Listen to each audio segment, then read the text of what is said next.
Apakah Nabi SAW kalau ada orang mati berzikir di situ? Ada nggak riwayat yang menyebutkan Nabi SAW pernah ada sahabat Nabi datang orang mati panggil, ayo sini duduk, suruh membaca semua zikir. Jadi terbiasalah kemudian menjadi tradisi sampai dengan kekinian. Di masa itu bisa dibenarkan secara hukum karena orang-orangnya belum tahu.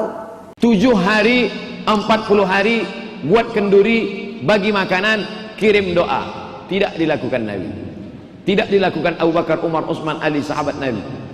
Assalamualaikum warahmatullahi wabarakatuh.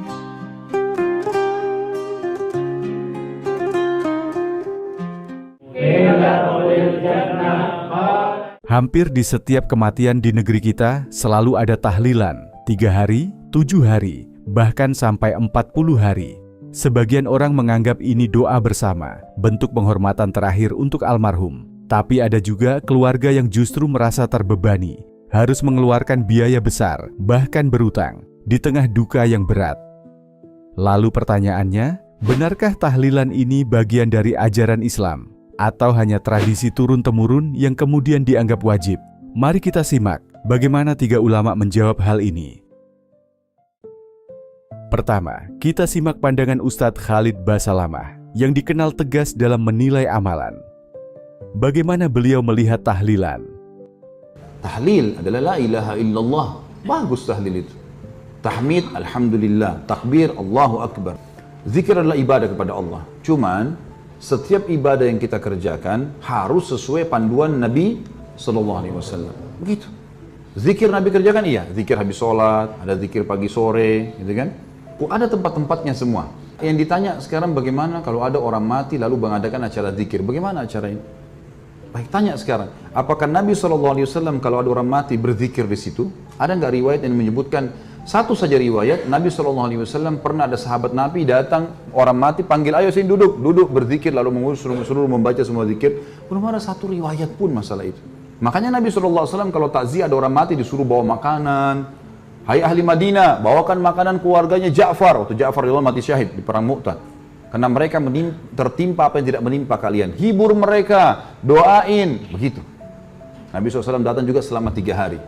Tapi gak pernah Nabi duduk zikir sama mereka, gak pernah sama sekali. Namun, ada juga ulama yang menilai, untuk memahami tahlilan, kita tidak bisa langsung menolaknya begitu saja. Kita perlu melihat sejarahnya.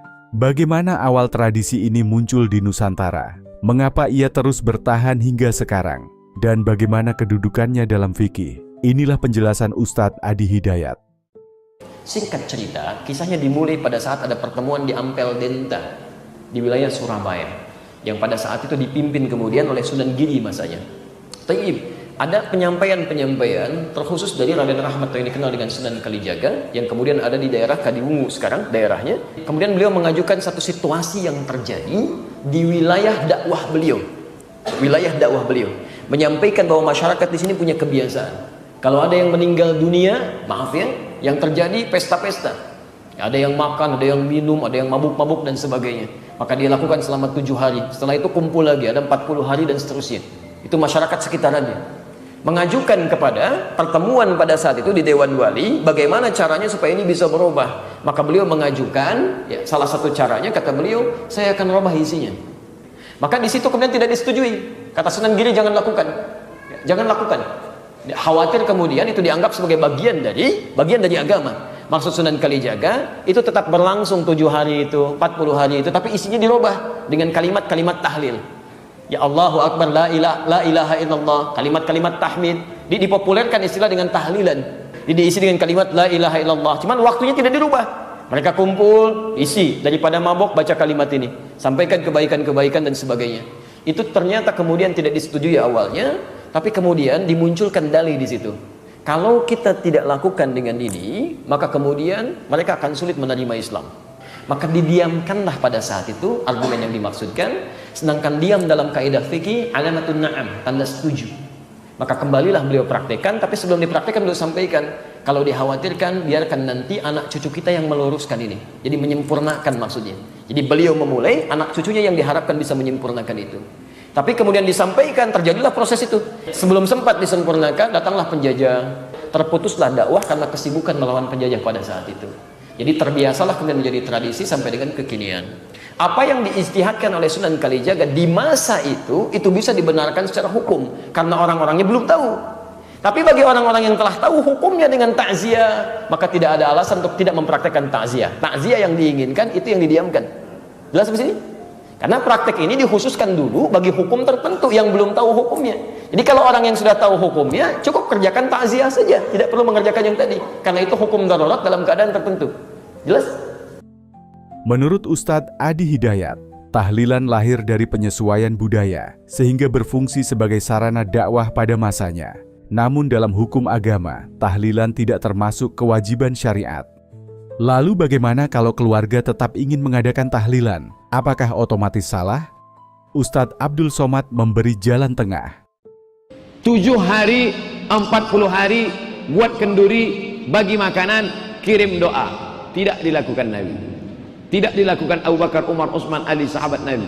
Tapi ada dalam fatwa tabi'in, namanya Imam Atha. Kata Imam Atha, ulama dari kalangan tabi'in, orang yang meninggal dunia, maka dia diuji di kuburnya selama 7-40 hari, maka dianjurkan bersedekah dan berkirim doa. Andai saya mati, keluarga saya akan bersedekah selama 40 hari. Pergi ke panti jompo, ke panti yatim, berikan makanan terus. Ya Rasulullah, ummi matat, emakku mati, apa atasaddaqu anha? Apakah aku boleh bersedekah? Kata Nabi, tasaddaq, bersedekahlah engkau. Ayyus sadaqatu afdal? Sedekah apa yang paling afdal? Saqiyul ma', memberi air minum. Nah, tapi jangan sampai gara-gara tradisi ini yang miskin, yang susah sampai ngutang bubur kacang hijau. Sudah jatuh ditimba tangga, diterkam kucing. Maka kita pesan ke dia, Pak, kami tahu bapak tak mampu, istrimu meninggal dunia, maka kamu jangan ngutang-ngutang, kami yang akan bawakan makanan. Karena kata Nabi, isna'u ta'aman li ali Ja'far. Ja'far sudah mati, meninggal, buatkan makanan untuk keluarganya karena dia sudah susah. Tapi bagi yang kaya, kebun sawitnya lebar, ada tambak udangnya, ada tambang batu baranya, dia mau bersedekah, silakan. Para ulama memang berbeda dalam menilai, tapi mereka sepakat bahwa tahlilan bukan bagian dari syariat yang diajarkan Nabi Shallallahu Alaihi Wasallam dan tidak ada dalil yang mewajibkannya. Dahulu tradisi ini lahir sebagai cara mendekatkan masyarakat kepada Islam. Kini, dalam keadaan yang berbeda, secara syar'i tidak ada kewajiban untuk melakukannya. Bagi keluarga almarhum yang tetap ingin mengadakan tahlilan, lakukanlah dengan sederhana, diniatkan sebagai doa dan sedekah, tanpa memberatkan atau menimbulkan utang. Tradisi ini boleh dilakukan, selama tidak dianggap wajib. Pada akhirnya, doa untuk orang yang kita cintai akan selalu sampai, baik lewat tahlilan maupun tanpa tahlilan. Yang terpenting, jangan biarkan perbedaan pendapat ini memecah persaudaraan. Di tengah duka, yang paling dibutuhkan adalah doa, penguatan, dan kebersamaan. Wassalamualaikum warahmatullahi wabarakatuh.